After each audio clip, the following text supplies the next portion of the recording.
We're back with another episode of One Kick from Glory. Ring, ring. We're collecting rings in the building, but some of our teams to get a championship ring.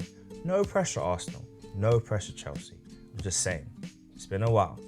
No pressure, Liverpool, who look the most best fit, best place to do that, but we'll see how it goes. We're back. We've got a lot to discuss today. I'm joined as always by Craig and Matthew. What's up? And we're going to start off talking about one of the most contentious decisions that's happened so far this season. No, none of the Michael Oliver or the other idiot. We're talking about the Balon d'Or, which kicked off the big conversation in football. We saw a win for Man City's midfield general, Spain's linchpin, Rodrigo, who's out injured for the season. Such a shame. And Vinicius was robbed, allegedly. We're going to talk about that because we've all got lots of different thoughts. I want to start with you, Matthew. What's your perspective on that Balon d'Or decision? Now that I've had time to kind of like stew on it and sit on it, I think it comes down to the fact that I just don't like the guy. It's come down to that. I think, you know, he like playing against Chelsea, just watching him in general, even when the game back a few weeks ago against, last season when they won the league and they're talking about you, like, funny as it was, it's just, the guy just, he ain't got the swag or the personality to kind of pull it off to make it kind of funny. It just came off as like, you're being a bit of a you-know-what or whatever. But that aside, personal problems aside, he deserves it. Very few other people actually deserve it, because if you look right now, because the way I look at the Balon d'Or is mostly on like individual brilliance, at how you've helped your team as being so essential to your team that if you weren't there, the team would drop. It's funny, you say that, we're looking at something like right now when he's not there, just how different they look. The results they've been getting since that announcement, it hasn't been the usual City dominance and crushing efficiency that we are used to. Yes, they might be winning games, but we're not winning games well, which is something you don't really know of Man City. They normally crush it, and that's that. But for his club, he's had an amazing few years with Champions League. I mean, they had the treble last year as well. And of course, this year with Spain, with a really young squad, being a great linchpin and get them all the way to the final as well. So you got to include that. So credit where credit is due. He's an unbelievably talented footballer and clearly very good at what he does. You know, he's just not a media lovey. He's just not like that kind of guy. Not that he probably cares. But no, there's very few other people you could consider ahead of him.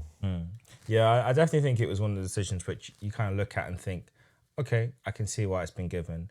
But at the very same time, I think the conversation around it, I don't like how what's meant to be a sporting award is being turned into something else. I guess for you, Craig, what's your take on the decision for him to get the Balon d'Or?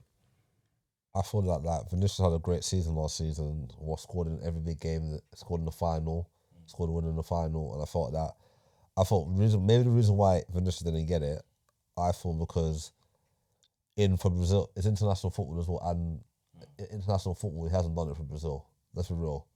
When Brazil got to the Copa America last season, I think they got knocked out in the quarterfinals or something like that. I feel like every player in the past who won Ballon d'Ors has either won international trophy for their country and done well in the league. When Zidane won it, he did well for France. He won France 98, France 98, Euro 2000, scored in the big games. I feel like internationally, he hasn't done enough internationally to win it. I feel that like in the past, you had people like when Brazilian Ronaldo won it, he won the World Cup in 2002. I know he didn't have a great season for Inter, he's coming from injury, but he won an important tournament. That's why he got recognised. Same with Ronaldinho. Ronaldinho did it in club football and he done it in international football as well. So I feel like when they're doing the Ballon d'Ors, they look at like, it's not always about club success. It's all about international success as well. And Rodri, to be fair, he's had like, since he's been at Man City, he's won so many trophies with them. True. Go credit where credit's due. He's won a lot of trophies with them. He got them the treble two seasons ago, won the treble, won the league last season. I think every season he's been at Man City, he's won the league since he's been at Man City. He hasn't lost the league since he's been there. Maybe this season could be different, but like he's been consistent. Yes, he can be an annoying player. You might not respect him as a player, whatever. People might think about his critics, might say, "Oh, he's not the most talented player in the world." But in a team, he does a job for the team. He makes the team function and things like that. And that's what you need as a player. You need the team to function. Does the donkey work, and now you can see City are struggling without him right now, without him in the team. So Me personally, I would have loved to give it to Vinicius. That's my personal honest opinion because of what Vinicius did in the Champions final. But I think what Vinicius needs to do to win it next time, needs to make sure get Brazil to a final and win a trophy with Brazil and win another Champions League and another La Liga with Real Madrid, and then maybe he'll be considered to win it next time. Yeah, I think those things will help. I think for me, it's one of the things I'd say with Rodri is he has become quite clutch over the last few years. The amount of games in Man City have been close, and he's just popped up with a winning goal. It's numerous now. It's not like it's one or two. It's several games, and he's been the difference maker. So I think in that regard, yeah, definitely deserves it for that, and also the fact that he's won so much for his country and for his club. My biggest issue with the whole conversation is about where they've talked about the value, that like the three characteristics you need to have as a player, and one of them being about your values and attitude. And I'm just like, hold on a minute. But Rodri on the pitch, he ain't nice. No. There's a reason why we don't like him. It's not because he plays for Man City. It's because he's a bit of a twat on the pitch, right? And so when you're trying to say that a player has been denied the opportunity to win something because of their character or their behaviour on the pitch or how they act, Rodri has done some nasty stuff on the pitch, but gets away with it because he's Rodri. Vinicius, does he wind players up? Yes. But at the same time, as the point I saw online, which I really agree with, is that when we think about the great footballers of old, your Ronaldinho's, even like let's see Cristiano Ronaldo, he's still playing, but not in a league that really matters anymore. But these guys are great entertainers. Ronaldinho, Neymar's even. Players that would do a little trick, a flick. JJ Okocha. There's stuff these guys do on the pitch that you just like, this is why I want to watch football. You look at Vinicius, and you have to admit that he does have that element to his game. I mean, the other day in the match for Real Madrid, he tried doing a rainbow flick, didn't pull it off. It was just ridiculous how he miskicked it. But he's trying these things. And so he's a player that's trying to bring that Jogo Bonito to the current game. And you don't see many players like it. And in fact, when we're going to get onto some of our issues of our teams this season, it's that a lot of players and teams are too robotic. There's not enough of the flair in football as much. So when there's a player that has that, it should be rewarded. I think him losing the Balon d'Or to Rodri is not a robbery. Because again, if you go, like you say, go on success, you go on what they impact they have for their teams, you can see it. And if you look at Vinicius' league form throughout the season, his numbers, they're not the best. Rodri's impact is felt throughout their team. And like you said, Craig, his absence, you're really feeling it for Man City. So he's earned it. I just don't like the reasons they give him for why Vinicius didn't deserve it. Just say you gave it to a player you think was better and leave it at that. Don't try getting into character and diss that, because Rodrigo is not a nice character. He ain't a nice person. No. Definitely not. He's done some nice stuff on the pitch. He talks too much off the pitch. And some of the stuff he says off the pitch is unwarranted. He comes across like a hater and a petulant child. And another word that I won't say because it's a fan favorite podcast, but it rhymes with itch. So yeah, like it's just how he comes across. So I'm not a fan, but he did deserve the Balon d'Or for me. I think, again, impact. But at the same time, I don't want defensive midfielders to win this award. There's an award that should be for the best player, attacking players. When Cannavaro won it years ago, I thought that was ridiculous. Oh, the World Cup. He won the World Cup. Come on, best player in the world. Really? A centre-back? Really, people? Is that what we want to see? We saw him get robbed for years, losing to Nedved, losing to others. Fair enough, but for a World Cup, sorry, it ain't happening. Not for me. So, yeah, fair play. Well done, Rodri. But next season, like Benzema winning it when he won it, that made perfect sense. The years of Ronaldo and Messi winning it made sense. I felt for Schneider when he got robbed of it 1 year. When 2010, when he was incredible and didn't get it. He really got robbed as well. It happens. But, Rodri, let this be a one and done. Next year, it needs to go to an attacking player, someone that's doing really good stuff and entertaining us. But speaking of attacking players, we know there's one man that felt that this was going to be the season where he would step into that supremacy as a football player and really stand and shine bright in world football at a new club. That's obviously Kylian Mbappe. But so far, Real Madrid are not looking good at all. Across the board, it don't look right. It looks like you've got three players that want to play in the same position. Henry did a great breakdown on CBS about the things Mbappe's not doing right now to facilitate the play for Real Madrid. I want to start with you, Craig. Where do you think it's going wrong? Or tactics like that, because you got two men last season. Where it worked for Real Madrid last season? You had Vinicius on the left, you had Rodrigo on the right, and you had two men as a false nine. And it was working because the men was run up and down. It was scored so many goals for them last season, so you wouldn't know who was playing where. They rotated very well. So then Mbappe comes to Real Madrid. He doesn't want to play through the middle because he wants to play on the position where Vinicius plays on the left, so he can cut on the shoot with his right foot.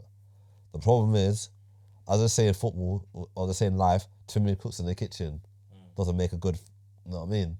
So I feel like what they need to do is either drop one of them has to be dropped. You can't play even Vinicius, Mbappe, and Vinicius and Benham in the same team. It doesn't work. It's too unbalanced. The midfield is too unbalanced. Not because Mbappe, as we know from PSG, he don't track back. You know, when he loses the ball, that's why I don't think he would have done one in England, because if he did that in England, like, players would get onto him. He doesn't track back. If he loses the ball, he shrugs his shoulders. Oh, someone else can do my job for me. And I feel like in a team like Real Madrid, especially the fans, I know you're Galactico and whatever you want to classify it as, but you have to work hard for the team. I know back in the day, Real Madrid had all they had the Ronaldos, they had the Figos, they had the Beckhams. You had somebody in that midfield that was running back and helping the midfield retain possession. That maybe David Beckham would do the donkey work or whatever. But with this Real Madrid team now, it's too much pressure on the midfield. It's more like a 4-2-4. True. 4-2-4, you know what I mean? Yeah. 2 in midfield and they have 4 up front. And none of them are not thinking, let me help the midfielder. That's why when Barcelona destroyed them 4-0 the other day, I wasn't surprised. Because if you look at the way Barcelona, compare Barcelona to Real Madrid, yeah, if you look at the way how the structure, how Barcelona play, yeah, you got Lamar, he runs back. You got Pedri, you got all these guys that work for the team. There's no egos in that team. You got players like Lewandowski running back. You got Rafinha tracking back, helping the defenders. With Real Madrid, it's too many. I know they won the Champions League last season, yeah, but I'm telling you this year, I'll be honest with you, on another day, if Dortmund had taken a chance in the first half here, they win that final. Nobody talks about them not winning that final. If Dortmund took their chance, they win that final. I think Real Madrid have been very lucky in Champions League in recent years. They've been very lucky getting to finals and winning them because they've got that extra whatever. They got that nous of winning Champions. When they get to a final, they go and win it. But I thought this season, I don't think they're gonna win it this season. Honestly, I thought they're struggling in their group. Struggling right now. They're struggling right now in the league.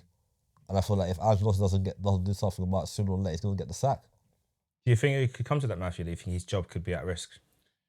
It's easier to get rid of a manager when there's a whole bunch of players, and he has enjoyed a whole bunch of success since returning there. You know, winning the Champions League with so Benzema, then winning the Champions League again last year where they just blew the competition. They're always going to be in the conversation and contention for winning it, but it has to be said that, you know, because he started reasonably well, Mbappe. He started reasonably well, and then it's just all gone and just slowed down to a point. And you know, Real Madrid is probably the most established, if not the most established club in football. You know, you think of they cover it all: the playing, their history, the glamour, the glitz, for this, for that, the fans.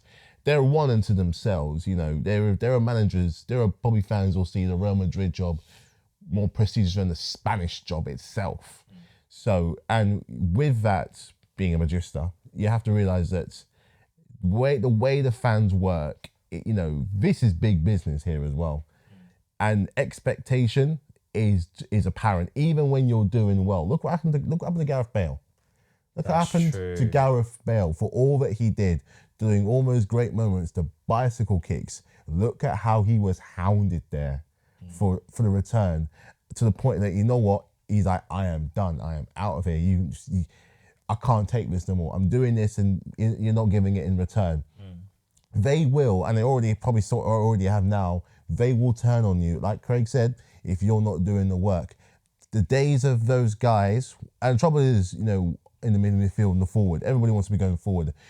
The history that Real Madrid have of players that go forward is abundant. There's far too many. They're 2 Ronaldos, for crying out loud. They just have to be the best at what they did at the time. True. The days of players sticking up top is gone. Everybody's doing the work. You could probably we can all drop it down to the whole Pep thing, but you probably have it going longer than that, even since before then. A lot of clubs have been doing it. It's not just all him. It's just easier to blame him because he's the kind of thing that person that does it. But you have to, when you go to these clubs. All right, he came out of a situation with PSG that wasn't suiting you. And do you remember that video of him and who was it? And it was a video of him in the training room, and the manager was lacing them up, like proper getting into him. Maybe he knew something that we didn't, and maybe it's for things like that. You have to be In football nowadays, everybody has to be doing everything. You look at every job. When you go to, in each one of us go to our job, doesn't matter what you says on you during your job description, you have to be doing everything nowadays because that's just how that's just how the working world works, even for them. If you need to defend, if you got to put your body on that goal to stop a thing going in, you will do it. Sad as it is, that's just what football is right now. You know, you have to be. Otherwise, you know, you look at like you asked me, they look at the manager, and they'll be thinking maybe he can't do it. They've sacked him before. Real Madrid, you think Chelsea are good at sacking managers? Real Madrid are great at sacking managers. They'll sack you with months to spare. It's a very prestigious and privileged job to have, but it can turn poisonous real quick if you don't start getting it right. And you've already seen it in the league, the Champions League. It's not firing on all the cylinders. So it's either he takes some of the pressure off the midfield, he makes some of these players happy and be like, right, you're going to play here and you're going to play there. Like, you know, I can't make all of you happy. Because Bellingham hasn't scored in ages. Hasn't scored in a long time. He's got to do something quick because it's November now. If we're saying this again in March, he's got a real problem. I think it's one of those difficult things. Like, you look at it and think, okay, then how do you make it work with Mbappe? Because that's their flagship signing. They brought him in the summer, a lot of fanfare, long time coming. It's not working. I think the big issue they have tactically is that you got 3 players that want to play in the same position. He will always forget about Rodrigo, and I think that's one thing that in this conversation shouldn't be missed because he might play on the right, but his preferred position is left wing. And in fact, what worked last season very well is that they had Bellingham played as an 8/false 9, but actually up front, their formation most time was Vinicius and Rodrigo as the 2. With Bellingham behind them. And then what they did in possession is they just rotated. So 1 minute you'll have them both through the middle, next minute you'd have Vinicius left, Rodrigo through the middle, next minute it'll be Bellingham through the middle, Rodrigo right, Vinicius left, the next minute is Vinicius right, Rodrigo left. They just kept moving around. What you have now with Mbappe is you got a player who wants to be on the left, but hasn't earned the right to be there for Real Madrid. And then you got Vinicius, who is one of the best players in the world, narrowly missed out on the Balon d'Or, playing from the left. So why would he want to move? And you got Rodrigo, who was probably his name. So it's like you've got 3 players that are not really playing for each other fully yet. They got Bellingham as well, not happy playing on the left wing as well. He has to do a job. So the goals drying up's an issue, and I think that started from last season. And it's carried on to this year, so he's not getting the goals. But he's doing all the same stuff. He's making the right runs. The difference this year and last year is he doesn't have the other players up there doing similar things. Like, they don't have the Hosselu option, just gives friends a different problem to have. They got Endrick, but he's still young, he's learning. I was watching a clip from CBS, and Omri was breaking it down. Like, the amount of times that Bellingham was making a run past Mbappe to be the furthest player forward, that shouldn't happen. No, no. And if Mbappe made just a couple runs a few times a game, it will stretch the defence. I remember, I always use Giroud as an example, which is terrible. I know Giroud is not great at Arsenal. But I remember his first season, or at least his first 6 months in his first season, the amount of runs that man made off the ball and what the pass never came, it annoyed me. Because when he stopped making the run, guess what happened? The ball get played longer.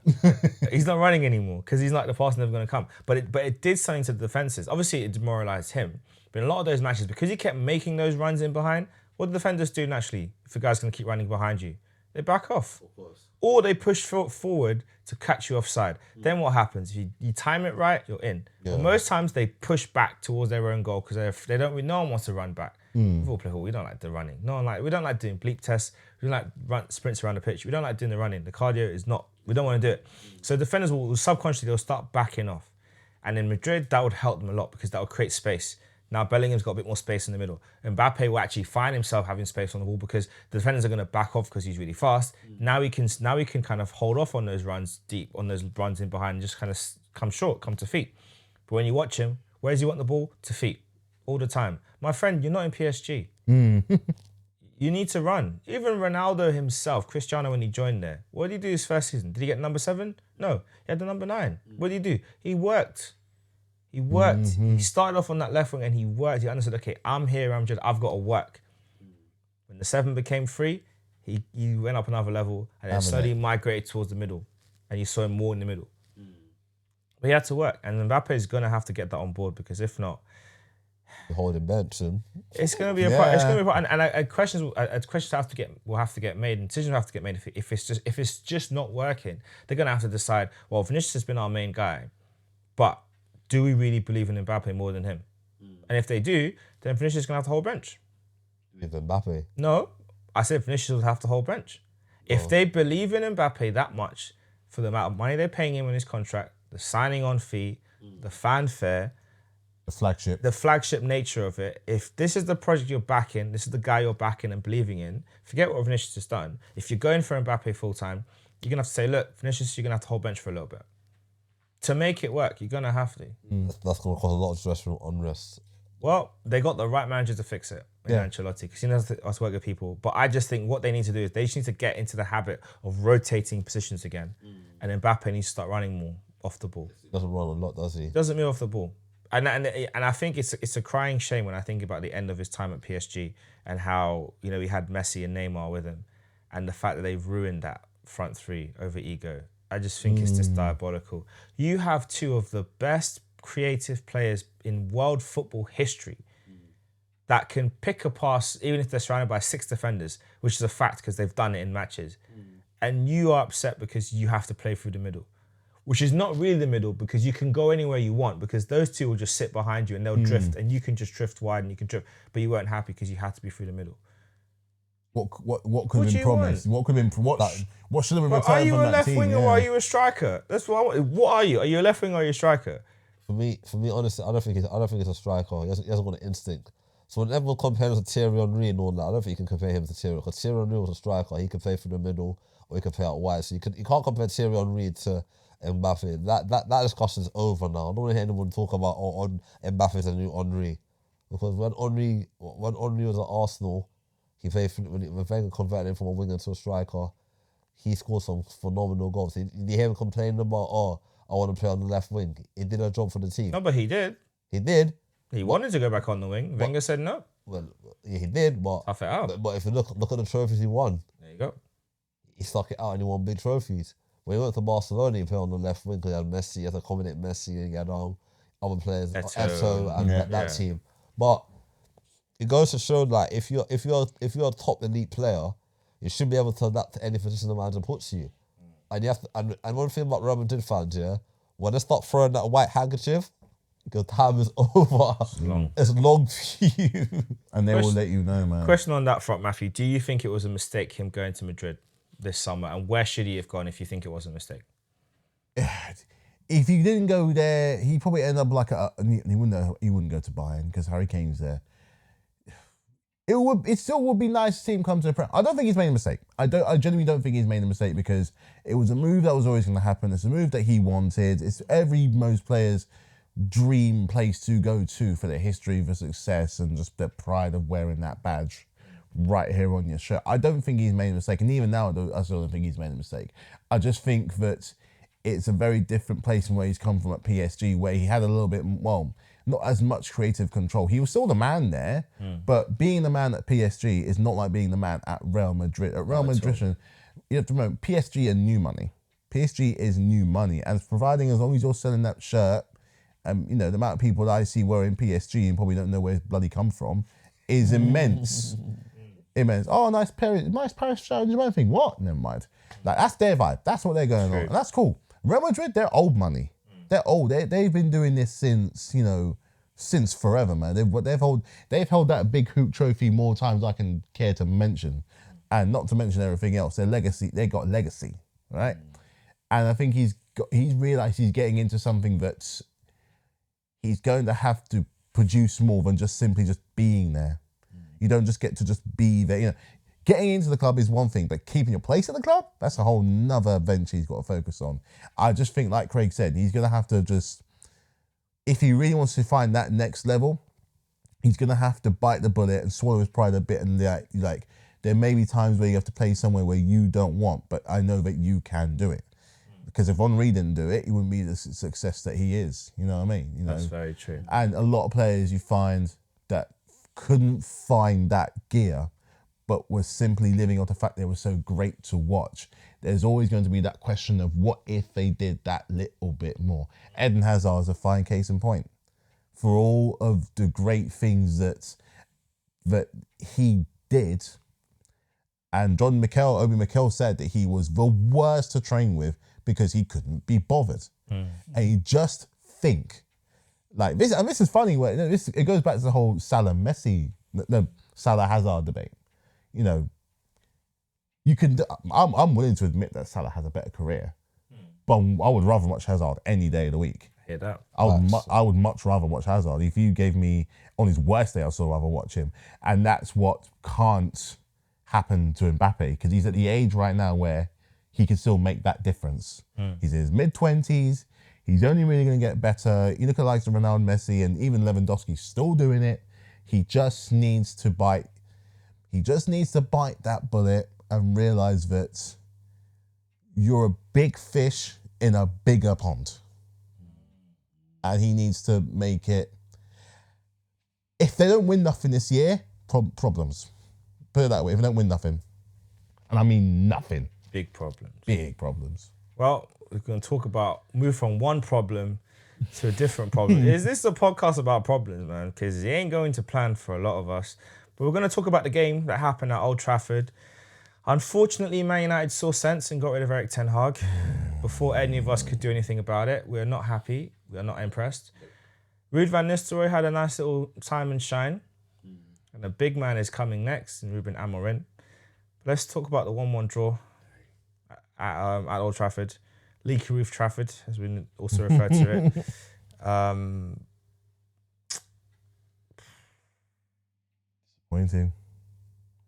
Disappointing. It was there for the taking. It was absolutely there for the taking. We can't beat this team at Old Trafford for love nor money. We either draw, we lose, or we lose bad. That's all it ever seems to be. And it goes back again. And even the first half from when Noni misses that really good chance, someone else missed a really good chance, and we were had him. Cole Palmer was having fun. That dirty tackle as well that didn't get mentioned enough. And I'm just like, you didn't look at that enough for me, but you're right. We move on about it. You're Man United, so you can have that one. But again, like I don't want to circle it on one player, but that Sanchez moment. It's what happens when he flaps when he gets nervous and he gives away a needless, stupid penalty when we're still in a very much the hunt to win this game. I'm just like, oh my God. It goes back to the Arsenal game all over again, where we're in control or we're having a good foot in this game, and just that one little thing of concentration, he just loses it. And it was bad. Like, it wasn't even like it was one where he got the ball first. No, the player just got the whole man down. I'm just like crying out loud. Then Caicedo, who's still really, he's putting Enzo in his place right now. He's probably putting Enzo in his place. But we don't need you, man. You ain't that good.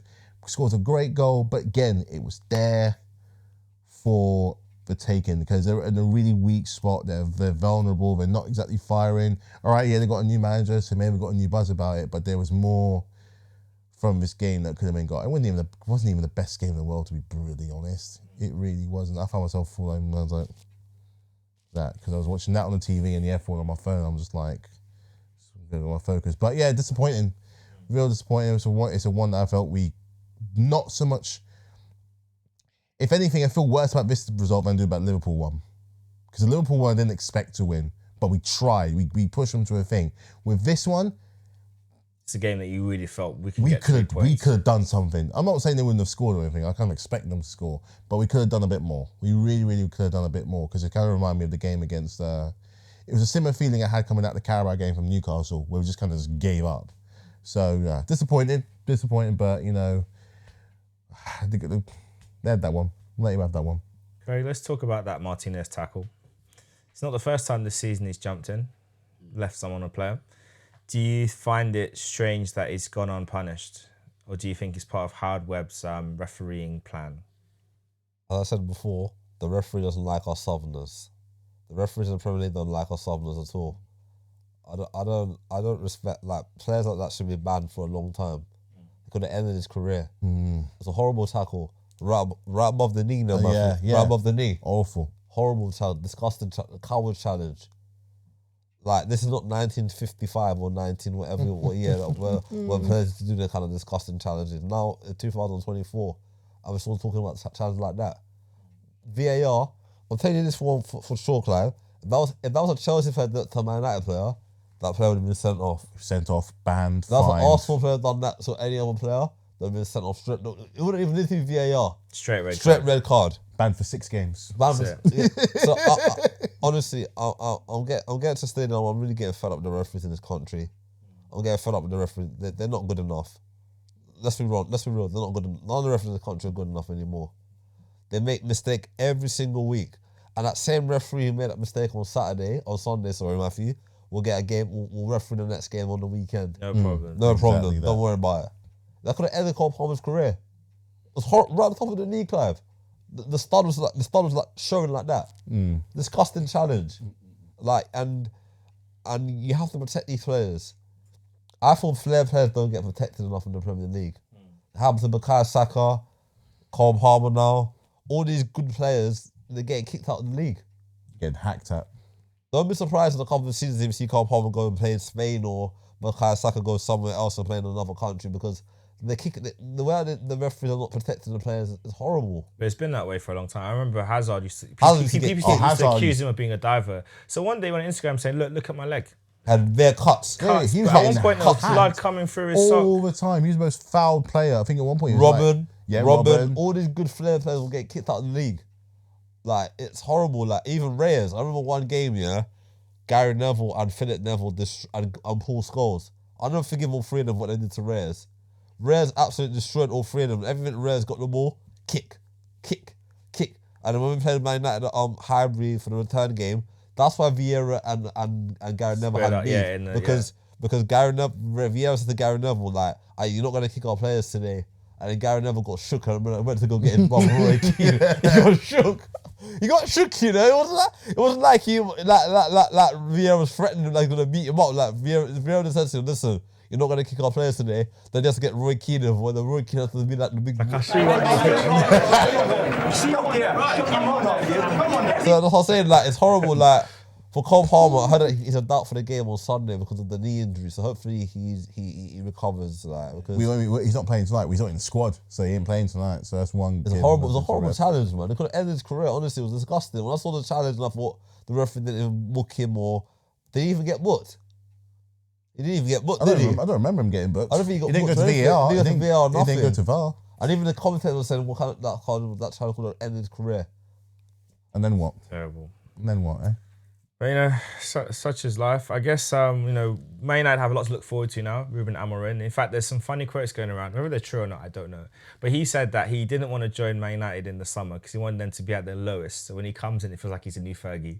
And lo and behold, he crowned off his time at Sporting with a lovely 4-1 victory over Manchester City. He just couldn't have written a better script. Victor Gyökeres scoring a hat-trick. The man of the mask. Bane is here. I like the narrative. He's told them he won't buy any players from them this coming window, but obviously summer's around the corner, so who knows what might happen then. I think any club's looking for a striker, Gyökeres is there. I'd go for him this January because come September, he'll be at Man United. 100%. If they get him, There might be a problem. But we'll see what he does. I think it's going to be exciting. He's a very good coach. It just adds to the pressure to our managers. And we're going to talk about Arsenal. We are going through a bit of a tailspin in our results. And what annoys me is that this pattern has been the case from the day our manager was our manager. It's not new. We always go on a 3-game losing streak and then we kind of figure it out afterwards.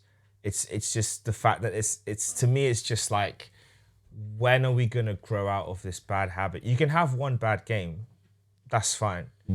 Why can't we have one bad game bounce back? Why is it bad game, bad game, bad game? And then we wake up, oh, actually, let's play. But for you, Matthew, let's start with you about the Arsenal-Newcastle match. Obviously, fair play to Newcastle. Great goal. I have no issues with that goal. Then playing Anthony Gordon on the right told me everything I needed to know. Everything I need. That guy plays on the left for most of the time at Newcastle. This is the first time I've seen him on the right, and it paid off. But what do you take about that game? Just from just knowing what Arsenal were doing the last 2 seasons, and this kind of weird, turgid display we're getting right now. It's not ideal. It's not ideal because these kind of games, including the Bournemouth games where, you're kind of expected to pick up some form of points. But the Newcastle now aren't necessarily the Newcastle last year, because they were balancing that pressure of a Champions League as well, which towards the end of the season took its toll. Whereas this now, they have a bit more of a focus on their league form to get themselves back up in the league, which arguably I think they're doing quite well. I don't really remember them losing many games. They lost against us, and I think there was someone else they played. I can't remember who it was. Did they beat Man City? They drew Man City, didn't they? Yeah, 1-1. Yeah, 1-1. Yeah. So they're getting the points where they can, especially in like their home, because that was a home game as well, wasn't it? Home game, yeah. They're doing what most really good Premier League teams do, is that they're making their home form count. Getting a win against you guys and a draw against. And they beat Tottenham as well. And they did beat Tottenham as well. So, but for Arsenal, I mean, there are some signs of where it's like, after 3 years of being that team that's fighting on for a league, you want to start seeing something in return. That's always going to be a case of you getting all these great players year after year after year. You're getting in the likes of Rice.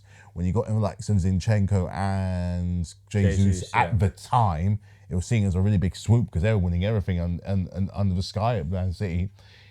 Improving Saka, getting Saliba like Gabriel, pulling off the Raya transfer as well. This is a sign of a team that wants to go forward, not quickly, but effectively. But you lose in the 2 games and, the results of late in all other competitions, they aren't ideal. Premier League teams that want to win the Premier League don't go on a 3-game losing bounce and then decide they want to start playing. And, we could find that to be a different thing as Man City are going through it right now as well. Problem is, you got another team in Liverpool that haven't changed that much, but still seem to find a way to do what they do really, really well. For you lot, I just see it as a way that your striker scored against you, if you know what that means. Yeah. Your guy, that's the guy, that is the guy, that is him. The striker market is so tangled up at the moment. You're either paying too much or not enough. And seeing as you've done so well to pinch players from your domestic league over the years, he is next on the bounce. I mean, if Tony's gone, well, we don't have as much from Tony right now. He's the next best thing. He's always in the shout of like getting a decent amount of goals in like the top strikers or whatever.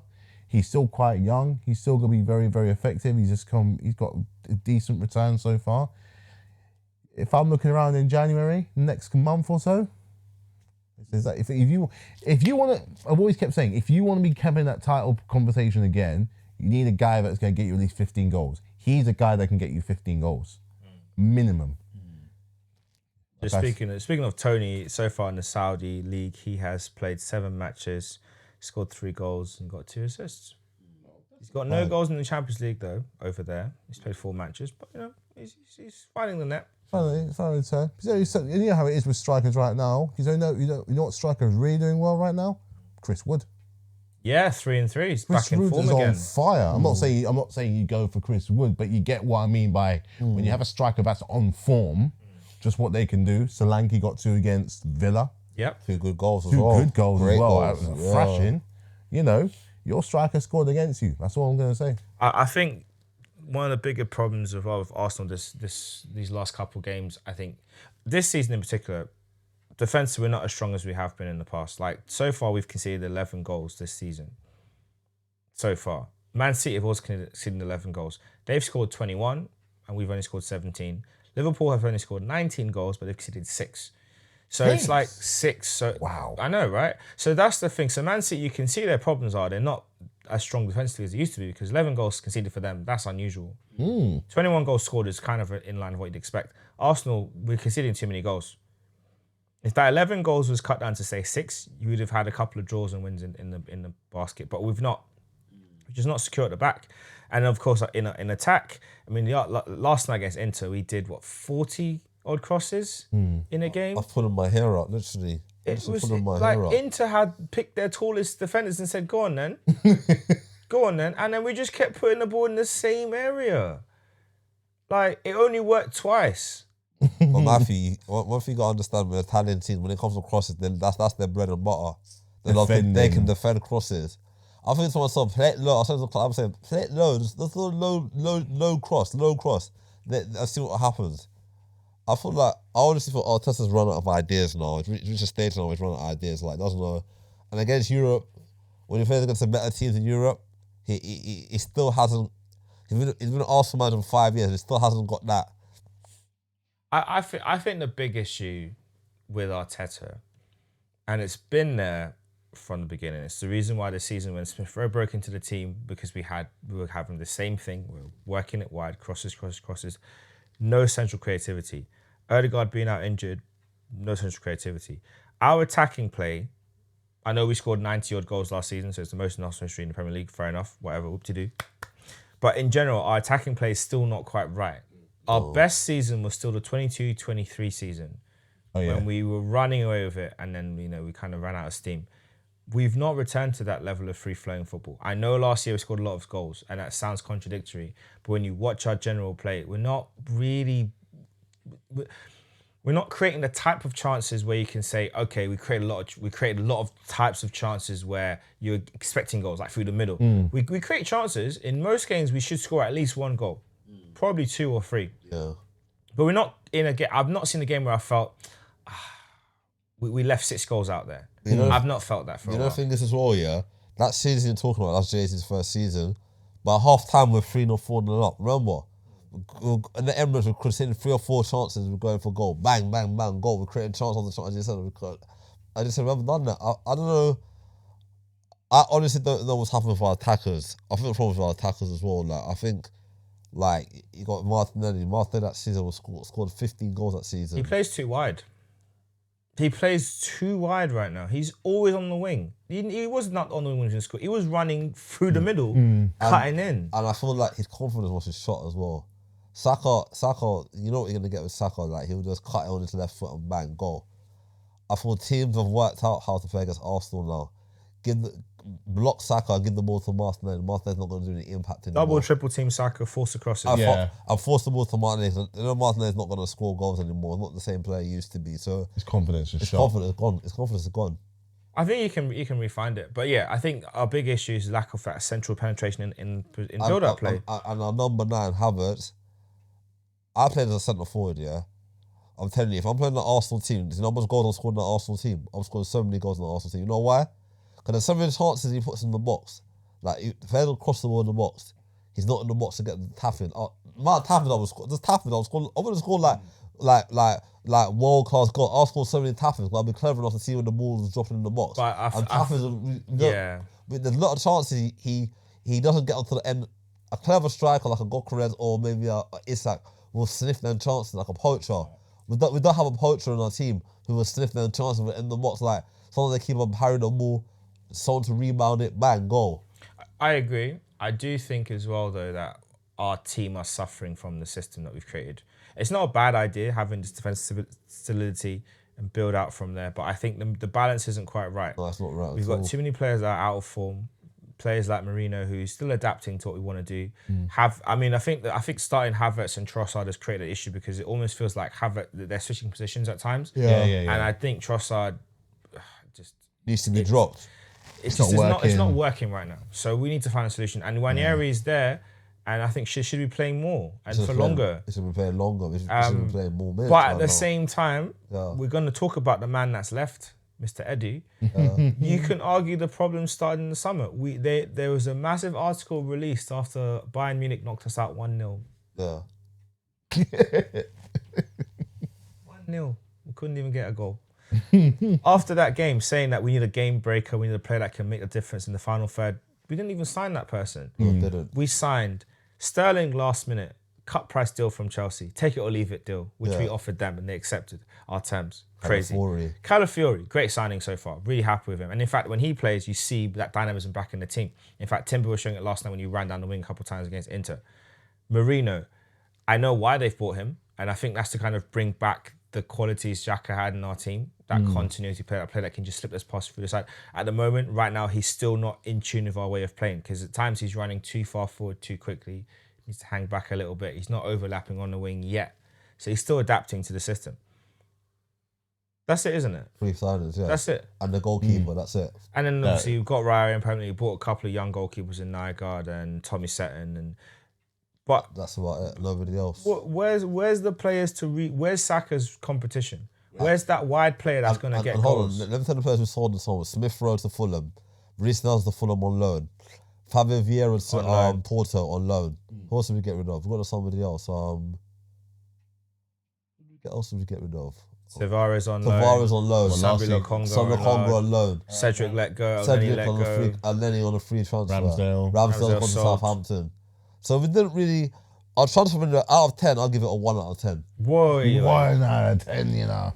Could have been much more better than what it was. One is you can't say Calafiori alone makes Calafiori it is a the 5. only good side we made out. He makes it a 5 on his own. Yeah, okay.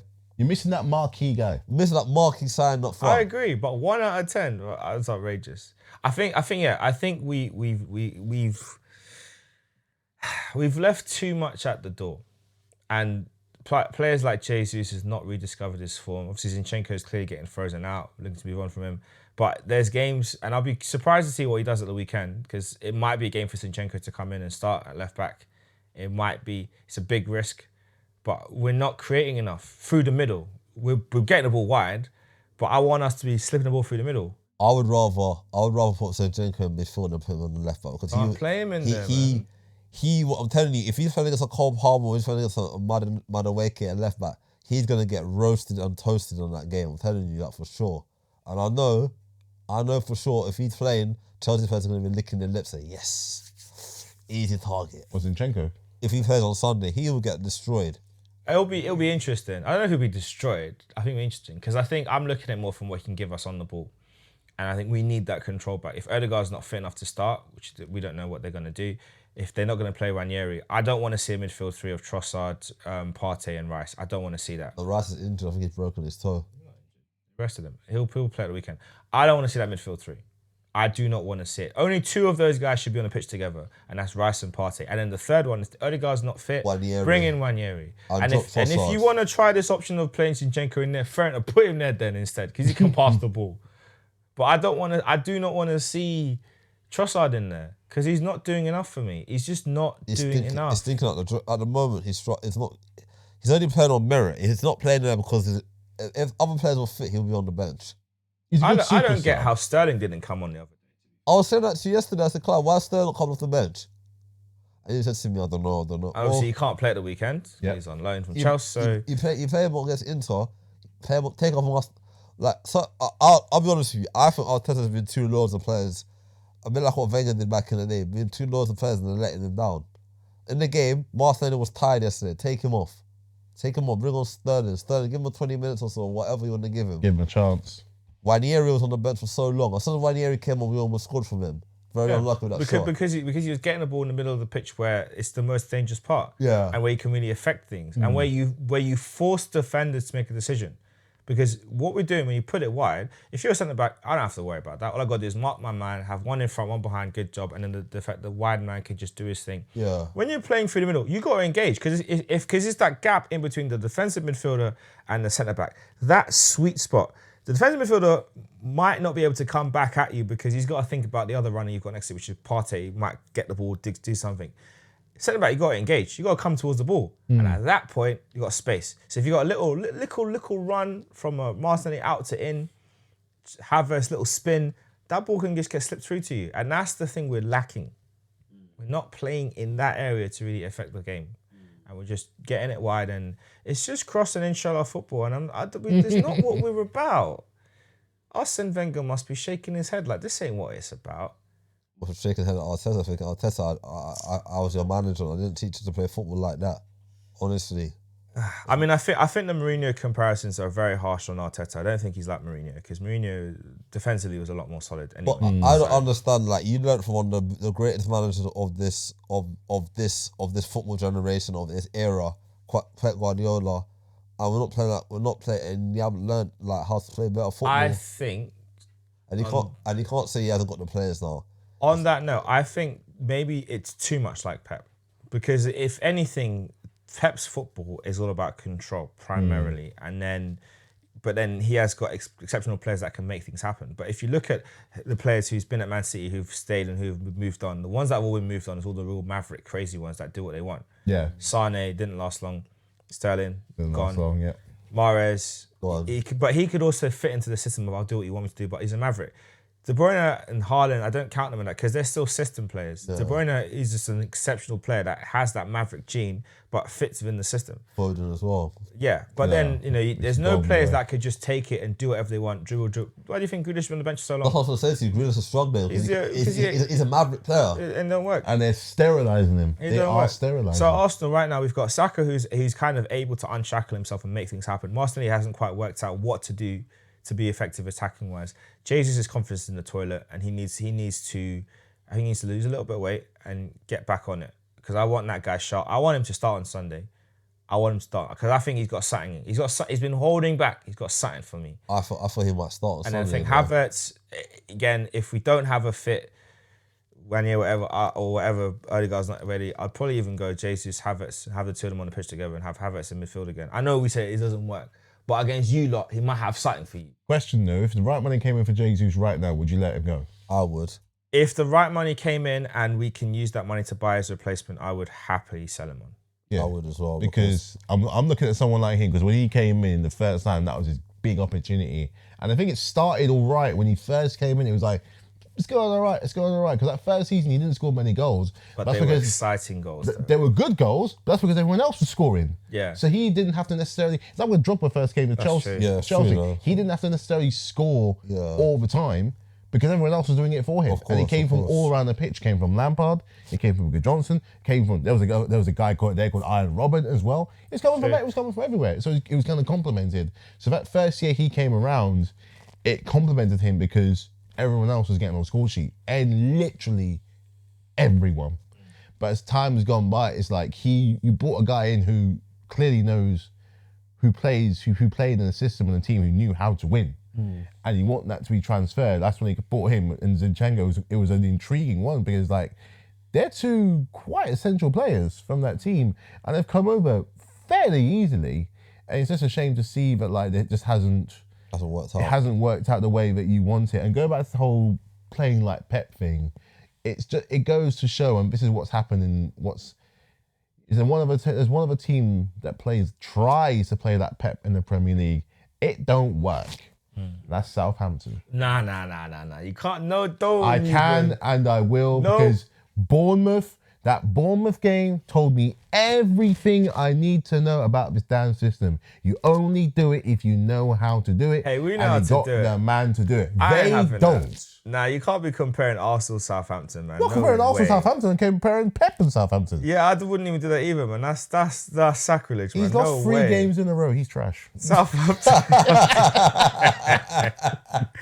Oh, salute Pep Guardiola. You're trash. But if you can't do it, Don't do it. don't do it. Yeah, but everyone wants to play that football. They don't necessarily. They don't have the facilities for it. Southampton. They keep trying, but they don't have the players. I could go buy a Ferrari right now. Doesn't mean I have to drive it. That's it. Facts. Speaking of Ferraris, I would buy a Ferrari. Though. let's talk about the big game at the weekend. Okay, where do we think this game's going to be won or lost, Craig? Defenses. Goalkeepers and defenses. I think if Rare has a good game, we'll win the game. If Sanchez has a poor game, I know he's going to give us a penalty. Sorry, Matthew. We've not had one this season, I'm sorry, Matthew. so we're due one. I'm sorry, Matthew. I know he keeps going to give us a penalty on Sunday. Because I don't know if he's got ants in his pants or what, bro. Every time, every game this season I watched him play live, yeah, the guy's either giving a goal or giving a penalty away. I watched again on Sunday, he gives a penalty away. He must be nervous. I don't know what it is. I'm nervous. No, but in fair dude, I think it comes down to defenses. Whoever Yeah. has a stronger defense wins the game. Because if Rare can keep a clean sheet, we'll win the game. If Sanchez can not make any mistakes and you guys can keep it up, hold us down, you can win the game. So it's a 50-50 game. I don't know who's good. I think it's a 50-50 game. It comes down to the fact because both attacks are not. Or Cole Palmer's doing the business for you. We've got Saka if Farquhar's fit. You got Nicholas Jackson. He's a tricky customer. You got Havertz. He's going to want to prove himself against Arsenal, against Chelsea again. Because every time he's going to get a lot of abuse after what he did last season, scoring the goals at the Emirates. So it's going to be Saliba and Gabriel. Hopefully they can get their form back against Fofana and I think we're Colwell. gonna, I think we're Colwell, gonna yeah. go into that game angry as well. I think we need to, I'm sorry, you guys need to get punished. We need to just get this poor goal scoring, not shooting boots thing out of our system and just hit 5 past Chelsea. It's not our fault that Eric Ten Hag went before he played against I us. know, but it is not what it my is. fault. You know, mad thing as well though. If we don't be by the weekend, we could be in 7th or 8th place in the weekend. You know, because if not the Forest win, they go a couple points ahead of us. Arsenal and Chelsea could be vying for that top 4 place on the weekend. Whoever wins that game goes back on the top 4. It's crazy. So already, you know, the competition for the top 4 already. We're only in November. We're not even halfway through the season yet. No, we're further away through? Maybe further away. We need favours from Brighton, Aston Villa, and Newcastle this coming weekend. They all need to win their games. Against the teams that Villa have Liverpool, City have Brighton, and Newcastle have Forest. We need there to be 3 wins from those opposition.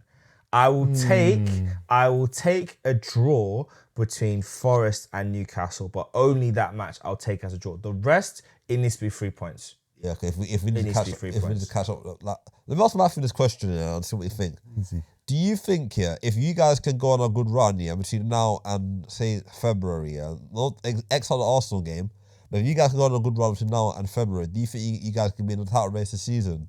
No. No. Don't have maturity. We still don't have maturity, and we still don't have that kind of sternness. I wouldn't be. If I was so damn concerned about my goalkeeper, we wouldn't be here. But because look, the guy has me sweating more. Remember when Kepa was going through his spot when he was just feeling himself, really? And he was the only one that was feeling it. No one else was. Yeah. I'm sweating more with this guy than one with Special K. And Special K is at least good with penalties and shots. if it's anything outside his box, the ball come in. He's having a cup of tea, and before he realizes, put a hand out. Sanchez is literally like most. I'm not saying to be too hard on the guy because he's getting better at little things. He's getting better at little things that I want him to be getting better at. It's those crunch moments where you need a cool, calm head, where he just kind of again, I'll go back to the prime example. Last year against you lot, where we had no right to give away, we were in control. And he just loses it. He gives a lovely pass, albeit to Declan Rice, boom. And then that's all he needed. Yeah. Same thing last week against Man United. Game's going all right. Game's in control.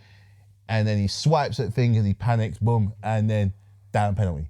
That's my worry. It's the moments where you want your keeper to be, because he's proven to be really good at saves. He pulls off some really good saves when you really want him to. I feel he's a good shot stopper. He is a good. I think when it comes to errors, he just makes stupid errors all the time. Yeah, and if you want to be winning the leagues, those have got to be out of your system very quickly. You never saw Czech doing things like that. Or Courtois. 2 keepers we won the league with. Or Kudicini. Even Kudicini wasn't doing stuff like that. So he needs to be. Don't get me wrong. I think we're further on from where we were last year. We're further on. We're much better as a team. Yeah. We're much more cohesive, and we have a system that we like to play with. We've kind of lost to the fact that and it's funny, the only team we've lost against, 2 teams lost against, are title contenders, real title contenders. Man City and Liverpool. I just feel there's a little bit more of a maturity and a sternness, and I think we need to be scoring a little bit more sometimes, taking a bit more control of our chances, but. We're better now this time than when we were last year. Okay, so I will say that. So if obviously January is around the corner, and after this month, December and January, who would be your dream sign in January? If you can make 2 signs in January, what would be your 2 dream signs in January? Should be nobody. Well, it's not so much that we need a signer. I think the team needs, with all the teams he has going on in those leagues, they need to be up that level all the time. For the Premier League, not the Carabao, obviously, the Premier League, the FA Cup when it comes up, and for the rest of Europa. Because we said about this before, we were in a great shot to be winning the Europa. In fact, one of the favourites to win the Europa. And for this young team to win it will mean so much. Yeah. And we also said that we'll be one of the, if not the first team to win all 3 trophies. We'll just be another notch in the history that we have. So I'm looking at stuff, I'm treating every competition that we're in to win it seriously. So that's why I was upset when we lost against Newcastle for the Carabao. We just gave up. We down tools. So it bothered me more than I thought it would. So let me ask you a disappointed in question. that Would game. you, if you get top 4 this season and you don't win a trophy, would you take top 4 and win a trophy this season? That's a random question that I ask you. Like, would you take top 4 if you know you get a Champions League 4 next season and you don't win no trophy this season? Would you take that, or would you rather win a trophy and don't get top 4? You know what? Ask me that again in April. Okay. I can't tell you now because the FA Cup hasn't started yet. Yeah. And the league really, And you're out the Carabao, aren't you? we're out the Carabao, so which I did say that I didn't think a big team would win it, and I'm standing by that. True. You did say that. And even the FA Cup, standing by that too. I think there's gonna be something in the water this year where a very surprising team's gonna win it. Maybe because I want it, because the last few FA Cup finals have been boring. Mainly because it's been Manchester clubs. But yeah, ask me end of March. Yeah. Around that time, I know a bit Pin more. this. End of Pin March. this, yeah. Let's say the last set of games before the last international break of the season. Okay. I'll give you an answer then. No worries. Pin it right. Pin it there. Pin it there. Pin that one. Because that's a good question to ask. Because I'll ask any club. Because I feel that if by then by that time in the season you would know how the results are, like where you are on the table. Like if you're close to the top 4 or you're close to winning a trophy, you're still in the Europa Conference League. If you're in the quarterfinal, by then you've been in quarterfinals, semi-finals around that time, so you would know how the season's going. But I think it also depends on what's going to be best for the project going forward. Is it okay to have a trophyless season, as you're saying, the European places or Champions League rather, or do you want to get that silverware to kickstart that winning mentality of we're Chelsea and we're back? But we'll see. Yeah, I would say, on my opinion, I would say that if you guys get top 4 this season, not win a trophy, get that top 4, getting Champions League football are going to be more than a trophy, because you haven't been in Champions League for 2 seasons now, and if you get Champions League football, the revenue you get from that Champions League money, and the players you can reinvest in the squad and get Champions League players from the squad. Even though in your squad right now, you have got Champions League players in the squad. You got João Felix, a Champions League player. You got Nkunku, Champions League player. You've got Champions League players, but I mean, you could upgrade your squad even better and get more like a good striker, a better goal, upgrade on Sanchez, an upgrade on centre back.